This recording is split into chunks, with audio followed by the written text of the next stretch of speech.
се засилуваат и зачестуваат вонредните инспекциски контроли на храната која ја јадеме во предновогодишниот период кога има изголемена потрошувачка.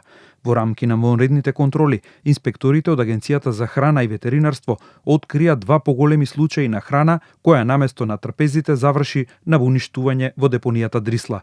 Првиот случај е со обид во земјава да се донесат од Холандија 20 тона помфрит, на кој веќе 6 месеци му е поминат рокот. Инспекцијските служби на Агенцијата за храна и ветеринарство спречија увоз на 20.500 кг замрзнат помфрит со поминат рок на употреба до 23.5.2025 година.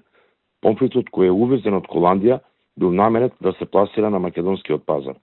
Забранетите количини замрзнат помфрит во присуство на инспектори за храна од Агенцијата за храна и ветеринарство нештетно се уништи во петокот на депонијата Дрисла. Од АХВ посочуваат дека покрај пратката од цел шлепер со помфрит со поминат рок запленети и уништени се 2 тона пилешки стек, за кој се утврдило дека е небезбеден за употреба. Поради непочитување на процедурите на добра хигиенска и добра производствена пракса, на операторот со храна изречена му е мерка времена забрана за работа и парична казна од 4.400 евра во денарска противредност. Ваквите контроли кои се надвор од законски предвидените редовни контроли, според Агенцијата за храна и ветеринарство, во предстојниот период ќе продолжат и ќе бидат се почести кај сите оператори со храна. Заради тоа што се ближат празници кога и расте потрошувачката, компаниите гледаат можност за поголема продажба без да внимаваат на мерките за заштита на граѓаните. Од АХВ укажуваат дека секоја сомнителна состојба може да се пријави,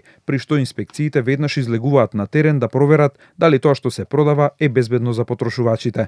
Во претходната акција на АХВ беа затворени 15 продажни места кои продавале храна во близина на училишта. По завршените контроли, тогаш се отстрани 700 килограми на храна со сомнително потекло и на 77 оператори со храна им биле изречени казни во висина од 36.000 евра.